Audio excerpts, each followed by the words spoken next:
You're listening to Mammal Watching with Charles Foley and John Hall. You can find other episodes at mammalwatching.com/podcast. Welcome to the Mammal Watching podcast with me, John Hall, in New York. And me, Charles Foley, in Minneapolis. John, I know that you are shortly going to be heading to the airport to catch a plane to Equatorial Guinea. Can you tell us a little bit about that? I can. Yes, I am. I'm leaving this afternoon, in theory. I'm going to get as far as Paris. I'm confident about that. But I still don't have my visa in my hands for Equatorial Guinea. There's been a catalogue of like disorganization and just general problems. But in principle, my passport will arrive tomorrow in France and I can fly over there on Thursday for a week looking for drills and primates and maybe a linsang and other good things. So I'm excited. Yeah, and so I'm assuming drills are the main target species? Drills are the main one, but there are several other good primates there, which should be I hesitate to say easy, but it should be fairly likely. And then there are chances for tree pangolin, African linsang, better chances for that than most places. Right. Who knows what else, but we'll it's exciting. Who knows what's happened during COVID? It's very mysterious what this place will be like after being locked down for so long. Right. Yes, and it's a really difficult country to get into. So I'm looking forward to hearing how it goes for you. I've discovered to my cost how difficult it is. But yes, we will see. And what about you? What are you up to? Well, later on this month, I'll be heading up north in Minnesota with some friends. So with Lara and with James Schiffer and his wife. And we'll go up to the Gunflint Trail. And that, of course, is where you have the best chance of seeing lynx. And we will be looking for lynx. We'll be looking for wolves, northern flying squirrels, all of those good things. And we've had a huge amount of snow up over here, a couple of feet. So it should be really wonderful conditions. And we'll do some cross-country skiing during the day, and then in the evenings we'll go looking for wildlife. So really looking forward to that. That sounds very, very exciting. Although you can't possibly top the sighting you had last year, surely, or are you hoping to do even better this time?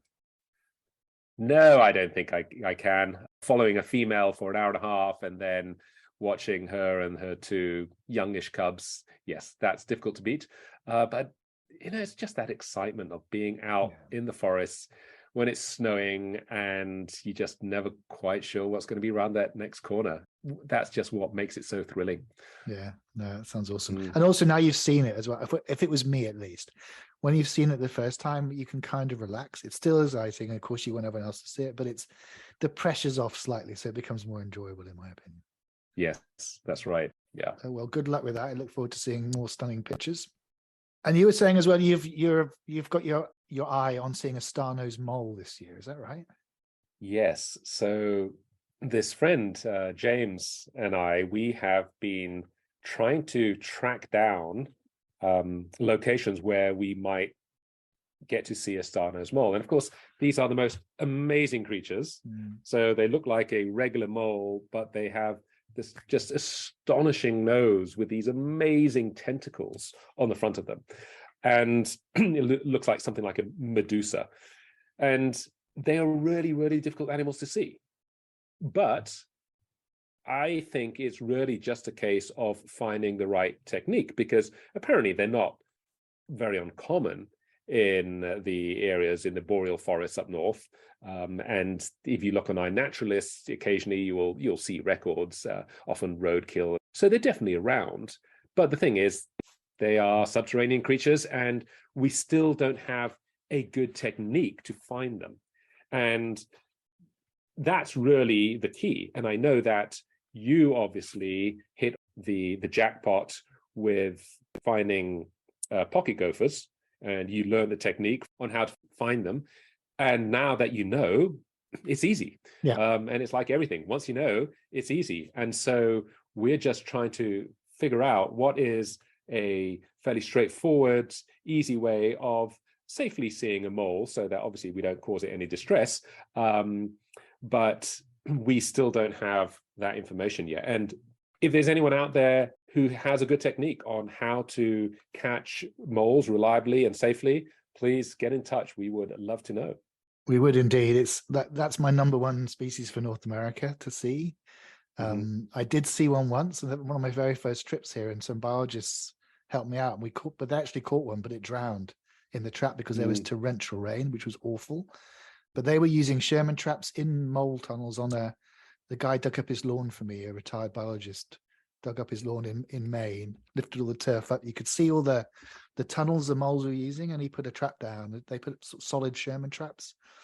It was just hideous weather, and I went out after 2 or 3 hours to check, and there was a trap closed, but the poor mole had drowned. And of course, lots of pest companies know how to get rid of them because they're always killing them for people. If you go online looking up catching moles, there's no shortage. But other than digging up someone's lawn, I think bucket traps, pitfall traps are the way to go. But that's very time consuming, probably in swampy areas for those things, but not as effective or as easy as the gophers. And there is actually, we'll share it in the link. There's a wonderful video on YouTube of a British, like a sort of gamekeeper guy who can kind of divine moles under the grass. And I swear that it looks very real. It could be a fake, but he's holding his hand over the turf, and he said his father taught him the way, and he can sense when something's there. And he just plunges his hand into the grass and pulls up a mole. It's amazing. You have to see it to believe it. So I think there is some way like that, but maybe you can figure that one out for the star-nosed mole, because they are such a cool animal. They are amazing. Yeah, I have seen videos of people using Sherman traps which are see-through, so that you know when the animal's actually gone in there, and they do just dig up the hole and then put it in. But yes, then it's a case really of finding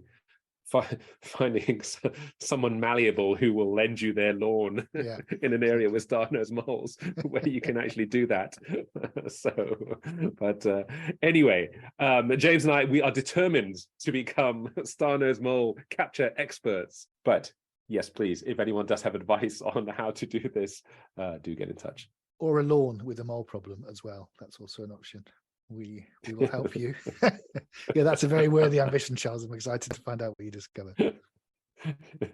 Yes, indeed. So Charles and I are very excited today to be joined by Professor Jo Setchell from her home in Durham. She is a professor of anthropology at Durham University, but she's also a leading primatologist. She's a past president of the UK Primatological Society, and she's an expert in both primate conservation and the sexual selection of primates, particularly the wonderful mandrill. Jo, welcome to the podcast. Thank you for joining us. Thank you, and thank you very much for the invitation. Yes, wonderful having you here. Well, maybe we could start off by you telling us a little bit about your background and how that led you into primatology. Yeah, sure. So I'm British. I grew up in Greater London, and I got into primatology early because my parents gave me a toy, what I call monkey, when I was 2. So from the age of 2, I walked about with monkey with his head tucked under my arm, holding onto his ear until it fell off, and his feet dragging along behind me. So monkey's sitting in my office. He's sitting over there, and he's retired because his poor feet have fallen to pieces. So monkey was both my first primate and my first misidentified primate, because he has no tail. He's obviously an ape and not a monkey, but he kept his name Monkey. So I grew up loving nature. I grew up loving arboreal mammals. So in our case, in the UK, squirrels. And then I didn't have a particular idea of what I wanted to do in life, apart from study. I always enjoyed studying. So I went to university to do biology because I enjoyed biology at school. And I suspect, looking back, because I found it easy rather than anything else. So I did biology initially. And then I came across primates again, but real ones, because I went to Tanzania and saw baboons. So I was living in a village, and there were baboons living around the village. Interestingly, I don't remember any interactions between baboons and humans, so I must have been blind to a lot of what was going on, because baboons living alongside villages usually cause trouble. But I saw baboons, and then I went to visit the chimpanzees at the Mahali Mountains, and I met a primatologist. And even at that point, it didn't occur to me that I could do that. It was a friend who said to me, well, you could do that. You have a degree in biology. You could be a primatologist. And then the penny dropped, and I thought I could really do that. So I went back to the UK and I contacted all the primatologists I could come across at that time.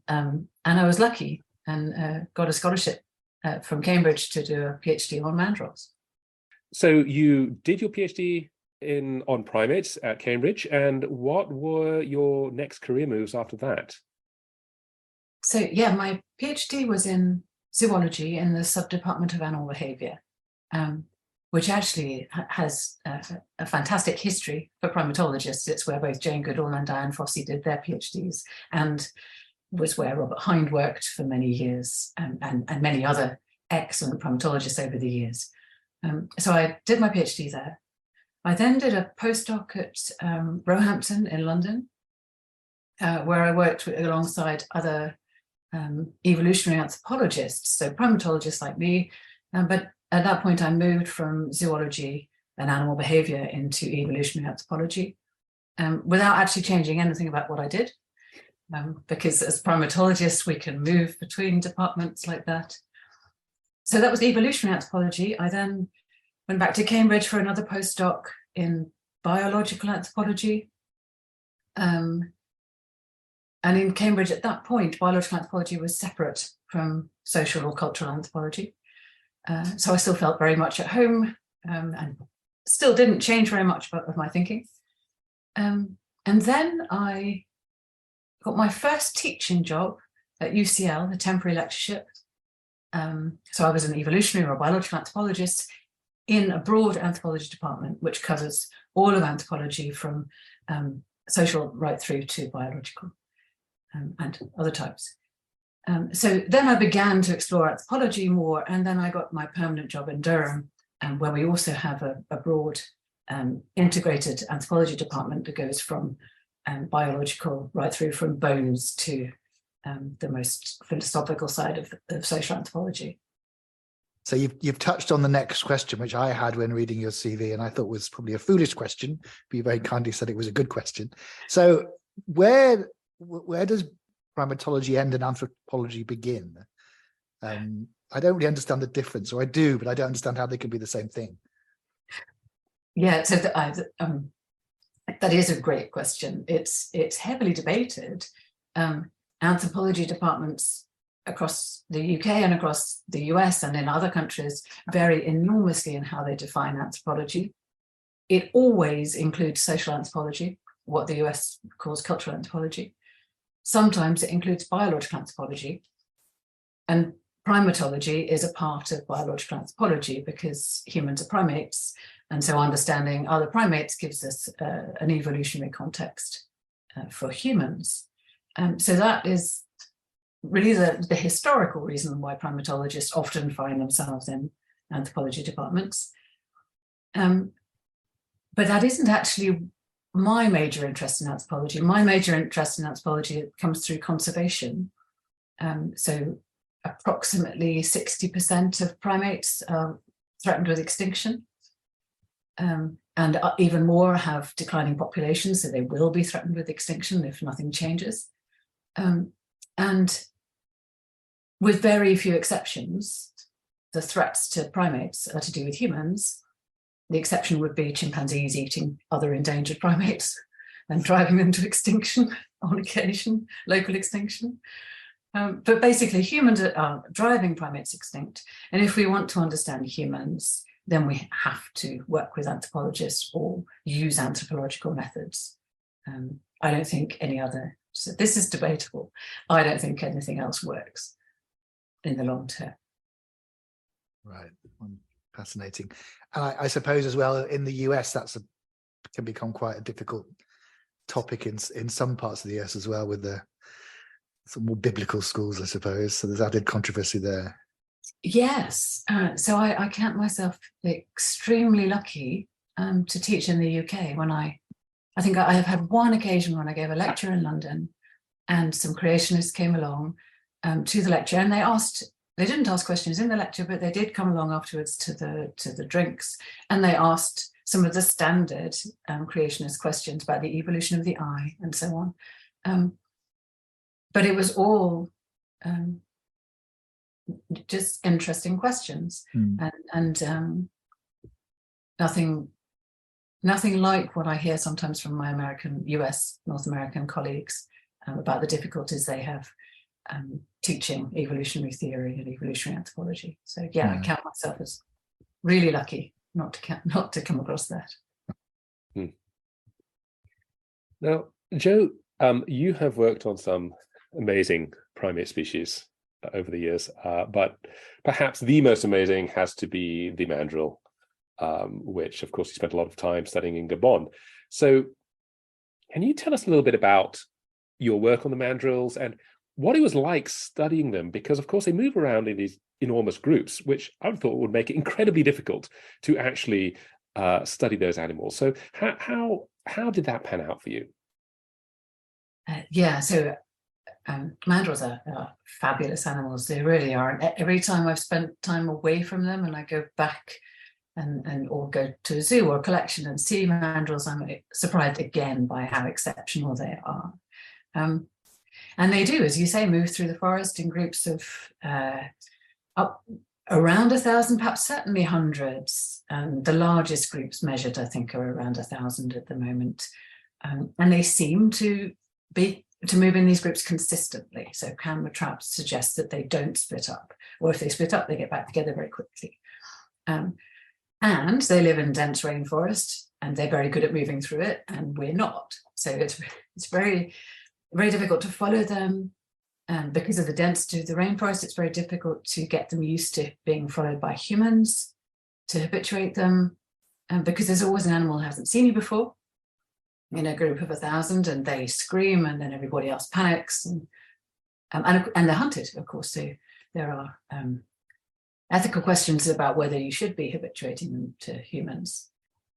Things have moved on now, but when I started studying mandrills, it seemed to be impossible to study them at the level of individual recognition, so knowing who was whom and seeing the same animals day after day and being able to track them across their lives, which is what I was interested in doing.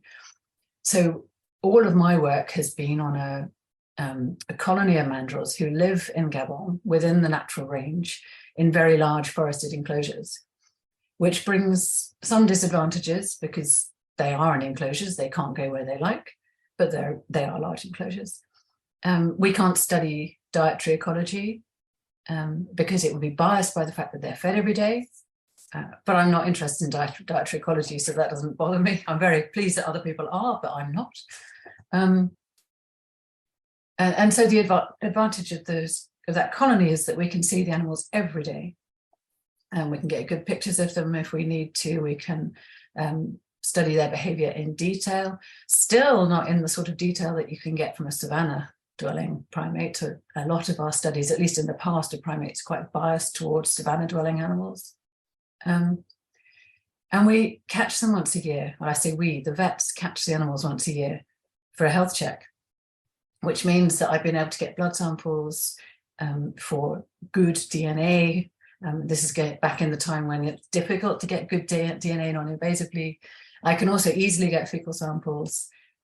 If I want to, I can get very close to the animals. I don't particularly want to, but on occasion that's useful. So it has advantages and disadvantages, but I think the advantages outweigh the disadvantages for the moment. And how big are these enclosures, and how many animals are in them? I always forget how large they are. It takes a long time to walk around them. Right. So I suppose from a mandrill's perspective, they're large enough for the group to be moving around the enclosure, and males that want to be solitary, females are never solitary, but males that are solitary, to distance themselves from the group and avoid interaction with other males. And there are two large enclosures, and there are about 100 animals in each.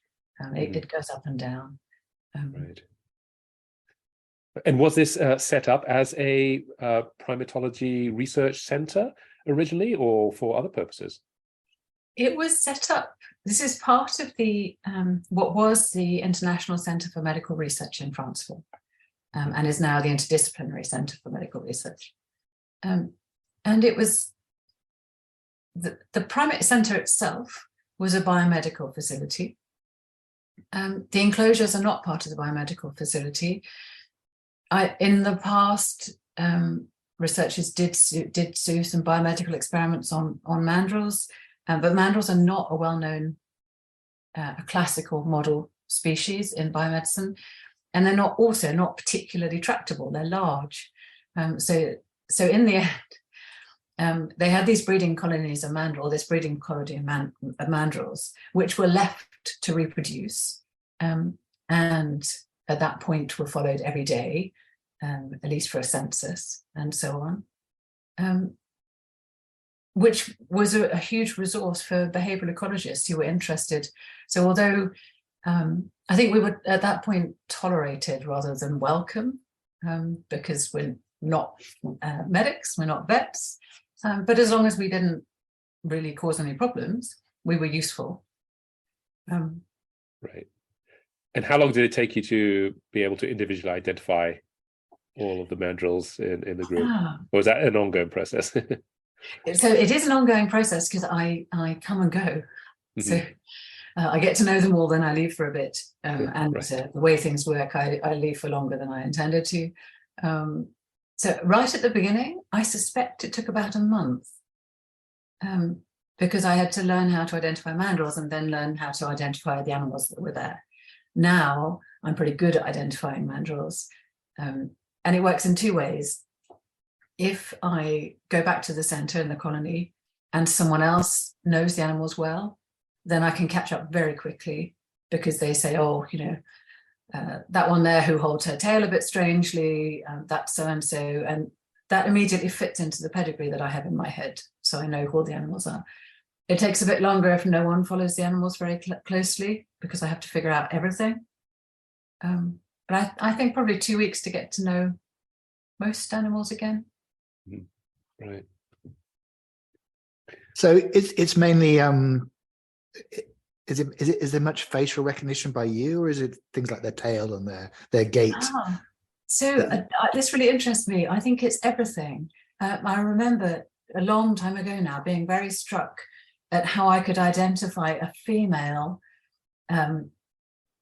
maybe 500 meters away, walking away from me quite quickly and disappearing into the forest. And I said, I said to myself, oh, that's so-and-so.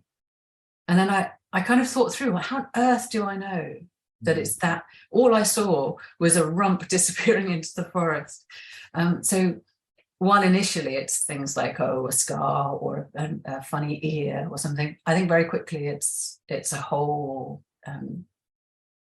the ensemble of the animal and behavior. Some animals walk very confidently and some animals don't, for example. Well, it's fascinating. I guess that's the way I notice people. When you see someone walking down the street towards you and they're beyond the field of my vision, but you kind of know who it is, they're a friend or and it's the same thing. There's a certain something, but I wouldn't like to say what it was. Yeah, and we recognize families too. So female mandrills live in matrilines, female families, and I can spot the daughter, sometimes the son, but definitely the daughter of a female that I've known. I might be wrong, it might be a niece, but usually I've got it right. Oh wow. Amazing. Actually, maybe this is too many anecdotes, but what really I find fascinating is when I see a mandrill that I don't know. So if I go to a zoo or another collection somewhere and they have mandrills, and I don't know anything about them, I don't know who the dad is, I don't know who the mum is, I don't know anything about them.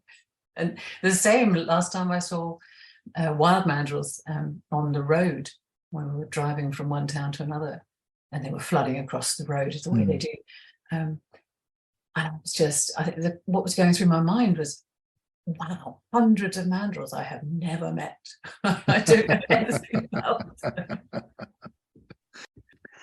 them. So I know you've done a lot of work on sexual selection. Can you talk about some of the most interesting things you've found and discovered? So the first thing I looked at, this was my PhD, was male color, and how it develops as males mature, and what might be causing males to be so colorful, so bright red. And when I started, studies by my supervisor had suggested, with a very small sample size, which was all that was available to him, suggested that there might be two types of male, a little bit like happens in orangutans, where you have flanged males and unflanged males. That there might be red male mandrills and there might be pink male mandrills, and they would be two different morphs with different reproductive tactics. So the red male might be group associated with the group and mate guard, whereas the other males might hang around the edge and sneak. So that was what I wanted to know. I wanted to look at development and see if you could pinpoint when these two different morphs might split and what might cause it. Might it be related to their early life or any other factors? But it quickly became evident that it's much more complicated than that, and that male color does develop through adolescence, but the adults can be bright red or less red, pale, and they can change. So a male that is fully adult, even perhaps reaching the end of his prime, if he's given the opportunity, can develop bright red coloration, and that opportunity would be becoming dominant. And likewise, when they lose their rank, they can lose their color. So that was the first big thing. And then related to that, the red coloration is related to testosterone, which is what you might expect. So if it's related to rank is related to testosterone. And the higher the testosterone, the brighter the color red, and the more extensive red. So that's all related to male competition. But I also showed that females like red. So females spend more time with males that are brightly colored. They seek them out. They solicit copulations from bright red males more than they do from pale males. So that helps us to understand why mandrills are so exceptional, because it's both competition. So males are scared of red, and mate choice, in that females like red in males. It does remind me of one paper that I read not so long ago, which rather stuck in my mind, where they were studying vervet monkeys, and the dominants have blue testicles. And so on this particular study, which I imagine you know about, they captured the dominant and subordinate, and they spray painted the dominant's testicles white and the subordinate's blue. And all of a sudden, the role switched, and the subordinate was now dominant. And I don't know for how long. But yeah, that study really did spring out to me. Yeah, it's very impressive. That was Melissa Gerald, and she was doing that study around the same time as I was working on the mandrills. So we had a lot to talk about. Yeah, I was about to say, the sort of statistician in me was saying, well, how do you know it's the red and not the scent of testosterone? But that's proved. That was a really neat way to prove it. So yeah. Well, this is the problem with behavioral ecology. The problem is that we never know the answer to that, and the advantage is we don't really mind so much. Yeah. But we did manage to just about partition out rank and red, because when we were looking at whether females prefer red, because of course it might be that they just like dominant males, or it might not even be that they like dominant males. It might be in their interests to spend time with dominant males. But we took advantage of the fact that the red changes more slowly than the rank does, to show that the relationship with red is stronger. But that's a study I'd really like to replicate, and I'd love to do some experiments, perhaps not spray painting the males, because I think that might put them in danger. Mandrills have huge teeth. But I'd like to show them pictures, and fiddle with the color in the pictures and see what that does. Wow, fascinating. That's fascinating, yeah, really. And so, Joe, you have worked in several different countries on many different primate species, actually. And can you tell us about some of your favorite parks and some of your favorite sightings and experiences? So I have been very lucky to work in several places and to visit many more primate sites. So I was thinking about what my favorites are. And to move away from Gabon briefly, I'm kind of addicted to Gabon, but I think probably, even as I say it, my ideas are changing, but I think probably my favorite place is Zanga Zanga in the Central African Republic, where I had a PhD student who was working on the Western lowland gorillas. But there is also the famous Bai, so a clearing in the forest where there's salt that elephants like to come and enjoy. So they come and stand in these pools and drink salty water, cover themselves in mud and so on. So that was wonderful. Actually, the other wonderful thing about the whole place is outstanding, Zanga Zanga, I think. But the other thing was meeting mangabees in the wild for the first time. And that's not true, not for the first time, but these particular Cercocebus mangabees who were at that point habituated almost as a byproduct of habituating the gorillas. And they're closely related to mandrills. So some aspects of their behavior is very familiar. But then other aspects were just completely mangabey and nothing like mandrills. And so I spent hours, with them until they started dropping fruit on our heads. And then we left. Both Charles and I have been to the Zanga Zanga I thought you would. Different times. I remember, I think I told you I met your research student. Was it Kat? Oh, it's Kat. When I was there, and I had, I think, the most memorable evening of my life when she invited me and my buddy to spend the night in Baihuku with the gorillas. But it was movie night for the locals, so we were sitting with the backer watching a French movie which she was translating, and they were cheering along as every white man bit the dust at the hands of the black rappers in Baltimore. It was so much. It's amazing. Yeah, really it is a brilliant place. Yeah, and she was so cool. I just admired her being out there on her own. And yeah, that whole Zanga Zanga ecosystem is just remarkable. I like to describe it as the Serengeti of the forests. It's, you just see lots and lots of animals, which typically in forests you just don't. Yes, high densities and relatively high diversity that you can actually see. So it's a marvelous place and really difficult to get to. All the places that you're describing are really difficult to get to. I was thinking Franceville, oh my goodness, that's way on the other side of Gabon, isn't it? That's like you've got to cross the entire country to get there. So I'm not even going to begin to ask about the logistics of doing that. But that makes me think, actually, one of the other places I was thinking about mentioning was Manu Biosphere Reserve. So I'm also very fond of Peru. It's funny how some countries really take your fancy, but I like Peru a lot. Probably because I have good Peruvian friends. I think that's what it usually comes down to, isn't it? And there's some pretty good primates there too. So. Well, there are. There really are. Yeah. And there are excellent primatologists. So I visited Manu as a tourist first, and then went back to run or co-run a field school for Peruvian students. And we did that at Coshicashu, which is again very remote. It's very important to primatology because some of the very first studies of multiple primates in an ecosystem were done at Coshicashu. And that's another amazing place with this fantastic field station where you can, there are classrooms, you can teach, there's a chef and great food, and you're in the Manu Biosphere Reserve. And primates come past as you're teaching, the primates come past to learn primatology. It's brilliant. I have to look this place up. I've not heard of Coshicashu. Okay. Coshicashu, yeah. It's wonderful. It does. It sounds it. It's a beautiful research camp with platforms for tents, and they're spread out around the camp, so you feel like you're on your own.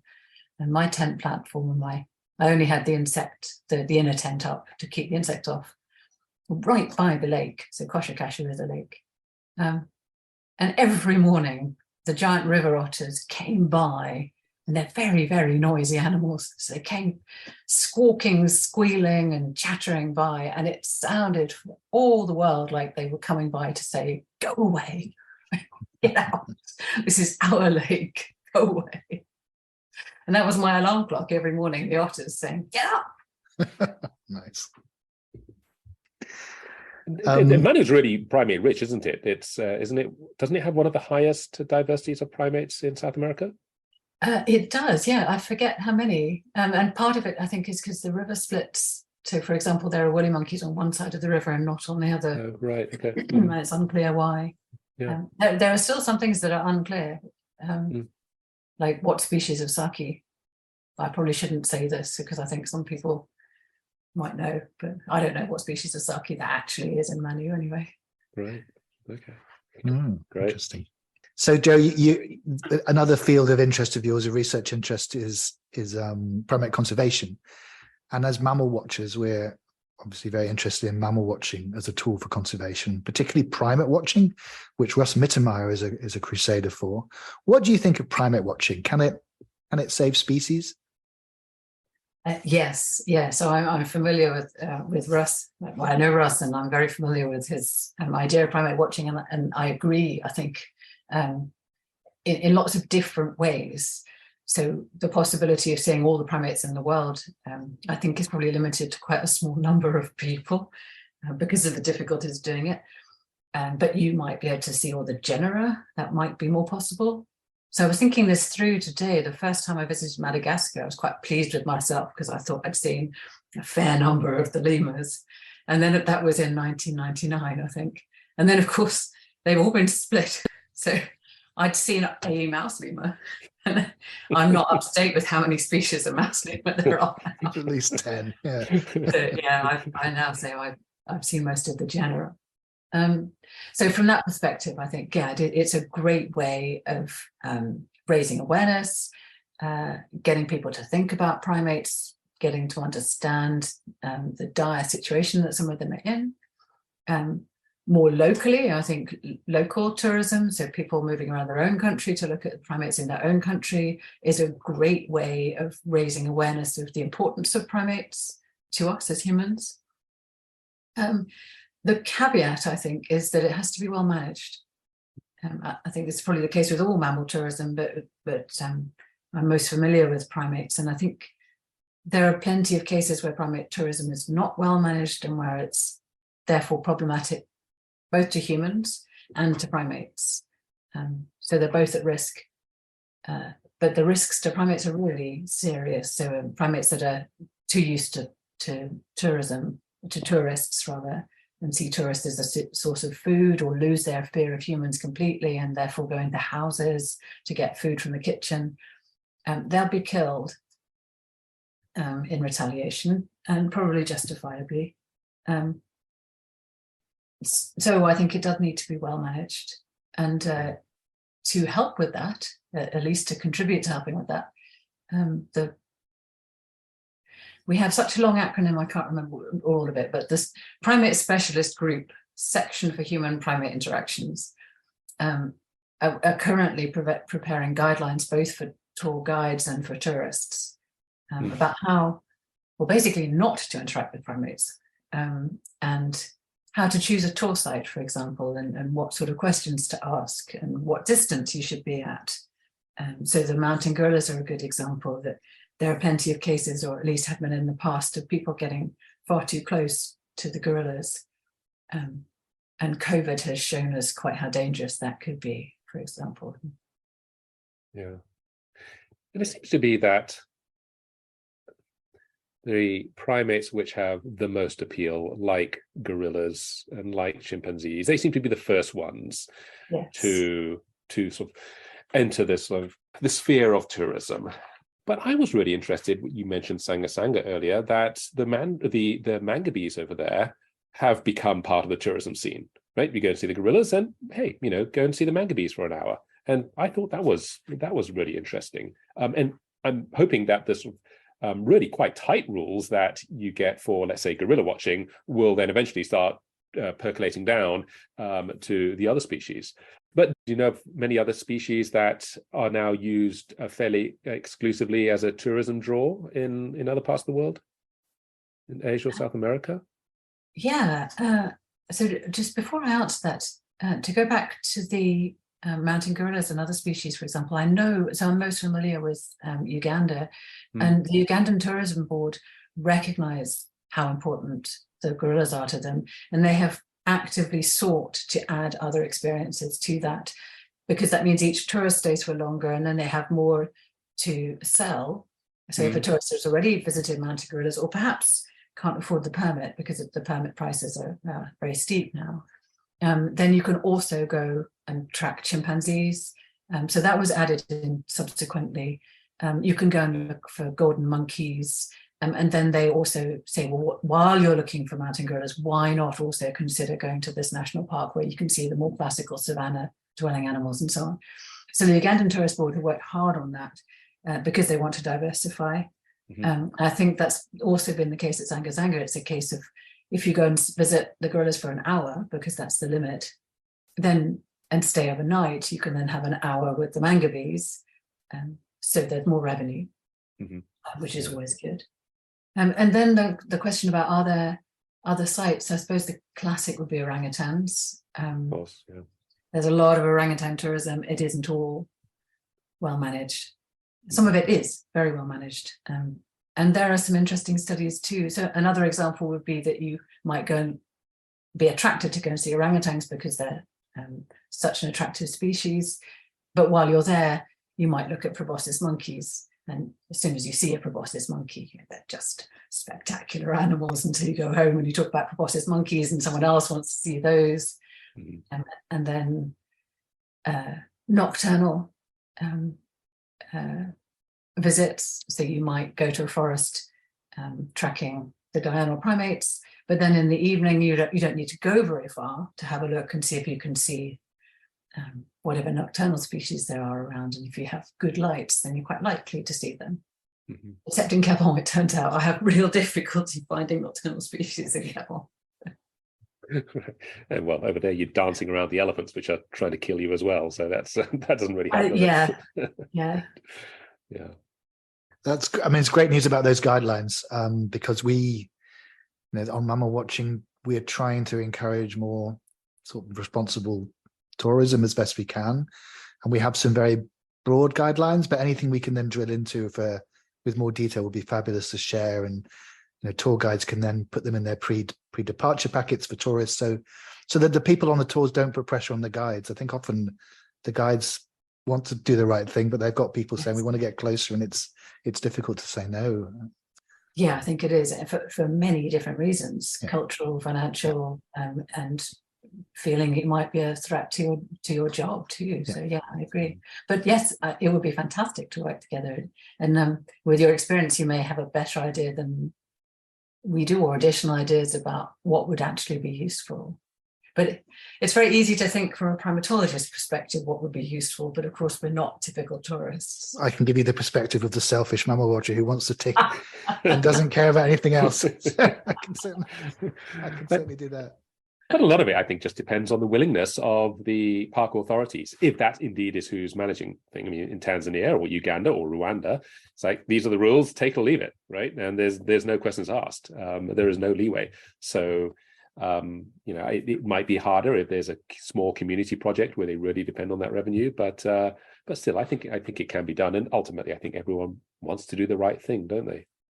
I think so, yes. I think there are probably difficulties where, so if you think about macaques, for example, which occur outside protected areas, then you get sort of incidental tourism, and baboons, actually, it happens too. But people drive along the road, and if they see a bunch of animals, a group of macaques or baboons, in Kenya, people throw rubbish out the car for the baboons. It's not clear if it's a good thing, if it's designed to be good for the baboons or not. There are lots of places where people feed macaques.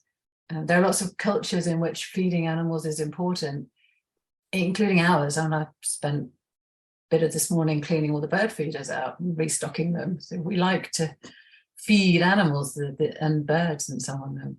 And that's the problem, because we should not be feeding primates, and yet it's very deep in us. Yeah. Joe, just a final follow-up question. I'm sure, having worked for many, many years in some fairly isolated places, one or two things might have gone wrong.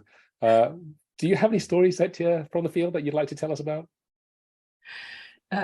So I think most of my misadventures, well, they either come from with hindsight or actually even with foresight, doing silly things, or they come from the situation, the state of the roads in Gabon. So you mentioned that Franceville is a long way from Libreville and the coast. The road is sometimes in a good state. Most of the time it's not. And so I have spent a lot of time in mud holes. Actually, as I was thinking about this, it occurred to me that my favorite memories from fieldwork are actually not when things have gone wrong, or not and they're not even particularly, perhaps, I don't know, perhaps I misdefine adventurous, but my favorite times are calmer. So walking through the forest, even when there's no mammals to be seen, or my favorite things, I think, are sitting on a platform or sitting in a boat and observing animals calmly, or going back to walking through the forest, talking to people. So this is the anthropologist in me, talking to the guide, a knowledgeable local wildlife guide, about the animals and about the forest. Trying to visit more of the national parks in Gabon, which is not easy to do. Some of them are very difficult to visit. But the last one, I visited Monte Cristal, which is the closest park by road from Libreville. And I took a friend who lives in Libreville, and she's not particularly interested in animals, but I thought it'd be fun. And we spent hours scrambling up and down little paths in the mud and the rocks, and it was all fine. And then I fell over on flat ground in a stream. Just fell over. I must have been tired. And I was really lucky, in fact, that all I had were bruises from ankle to knee on both legs. But I think I was really lucky. I think it could have been a lot worse very easily. Yes. And it's at that point when you realize how far you are away from everywhere else. I think the rest of the time I'm perfectly used to and perfectly happy being away from cities. But at that point I thought, this will be a problem if I've broken my leg. Yes. Can you see in the future Gabon opening up a little bit more to your more generic tourism, because it's a really difficult place to travel in, just logistically, it's expensive, etc. But do you see that change coming? I don't know how to answer that, apart from to say that I hope that it's coming. Yeah. I really do hope that it is, because that's how we're going to keep the forest, and we're going to keep the animals. And it might be how to persuade people that it is worth keeping the forest and the animals. Because my understanding, obviously this is just my understanding, is that the perception of Gabon from the outside as this, it's almost portrayed as an uninhabited Eden, which is wonderful for wildlife. Contrasts hugely with what Gabonese people think. Gabonese people, you can't generalize to a whole population, of course, but if I were to generalize, most people are not interested in animals. They're not interested in conservation. They see conservation as a political issue. And I think unless that changes, then there isn't any hope for keeping the forests and the animals. And I think it could change if tourism increased. I think it could change if local tourism increased, and which is why I take my friends to national parks. And encourage people and talk endlessly about primates with my friends, to take advantage of the fact I know a lot of people because I've been there for a long time. I bore them with primate stories and with the fact that a Brit comes all this way, spends all this money to hang out in Gabon because of the forest and the animals, and of course my friends. Jo, that was just wonderful to talk to you. You may think your friends in Gabon are bored with primate stories, but I don't believe you could bore anyone. So thank you so much for sparing the time from your busy life to join us. Thank you very much. Yeah, thanks, Jo. That really was fascinating. And Yes, I'll start looking at mandrills and the red on their noses in a whole different light now. Brilliant. You've been listening to Mammal Watching with Charles Foley and John Hall. You can find other episodes at mammalwatching.com/podcast.